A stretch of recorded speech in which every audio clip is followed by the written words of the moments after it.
Merci Madame la Présidente, Madame la Ministre, Monsieur le Président. Quelques observations à la suite des interventions très riches, de qualité et qui honorent la République de ce qui a été fait ce matin. Je voudrais d'abord dire à mon président, Roger Gérard Schwarzenberg, qui a remis en cause la notion d'intime conviction. Effectivement, c'est un problème qui se pose, qu'on aura en tout cas l'obligation d'avoir une discussion profonde en la matière, puisque la manière dont il le pose est effectivement une question fondamentale, mais c'est toute la procédure d'assises et c'est tout un élément global du droit pénal qu'il pose ainsi. Cela mérite en tout cas une discussion extrêmement approfondie et je tiens à le remercier pour la hauteur de la réflexion qui a été la sienne. En ce qui concerne Madame Capdevielle, je voudrais souligner la remarquable intervention qui a été la sienne et qui démontre une connaissance extrêmement aboutie des problèmes de droit pénal. Elle a souligné à quel point l'enregistrement des débats serait très utile et elle s'est attachée à préciser la place de la victime.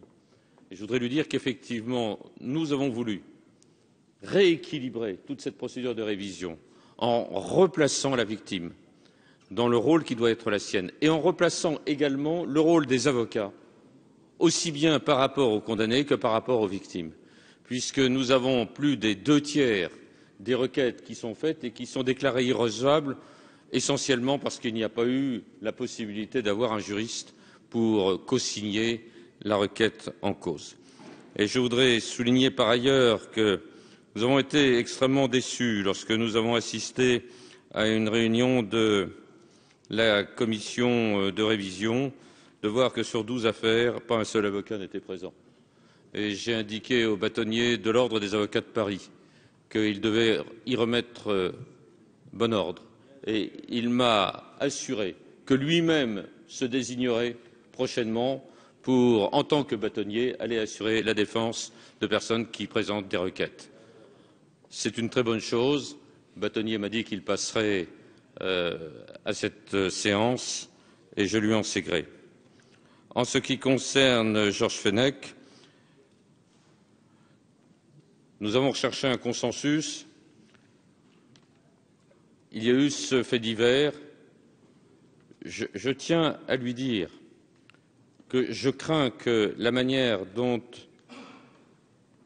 on présente désormais comme le fait majeur la remise en cause des acquittements diminue la force même de la loi. Et je lui dis, cela m'inquiète, car nous avons présenté une force très importante, lui et moi, lui en tant que parlementaire de l'opposition, moi en tant que parlementaire de la majorité. Nous avons été écoutés et je crains que nous ayons un peu dévié cette loi qui, je l'espère de toute façon, sera adoptée à l'unanimité. En ce qui concerne M. Favennec, j'ai écouté avec beaucoup d'intérêt ce qu'il a dit sur l'intervention en particulier de Madame le garde des Sceaux pour un problème relatif à ce que j'ai compris sur la Polynésie, et alors même qu'on se posait la question de savoir quelle était la place du garde des Sceaux en la matière, eh bien je crois qu'elle a eu parfaitement raison d'intervenir et que nous sommes très loin des notions que le garde des Sceaux serait amené à prendre en termes d'instruction. Au contraire, le garde des Sceaux a toute sa présence dans le cadre de la procédure et là il le démontre et cela me semble parfait. Monsieur Coronado a insisté en disant qu'il ne fallait pas légiférer sous l'émotion. Je tiens à dire que la présidente de la principale organisation de magistrats m'a écrit, a envoyé un mail en tout cas à ce sujet en disant que les députés ne légifèrent pas sous l'émotion. Les députés sont faits pour légiférer de manière pérenne et ce ne sont pas les faits divers qui sont susceptibles de remettre en cause, même s'ils sont importants, même s'ils sont le témoin de douleurs insondables. Il y a la République, il y a ses structures. M. Coronado l'a rappelé, il a eu raison. En ce qui concerne Mme Karamanli, Mme Untermaier et M. Le Bouillonnec, Je voudrais leur dire aussi à tous les trois que leurs interventions étaient choisies et de qualité, et bien préciser à Monsieur Le Bouillonnec, effectivement, que toute sa démonstration, ainsi que Madame Karmanli et Madame Untermaier,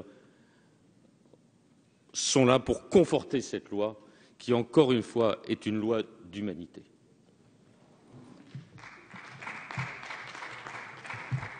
Merci, Monsieur le rapporteur.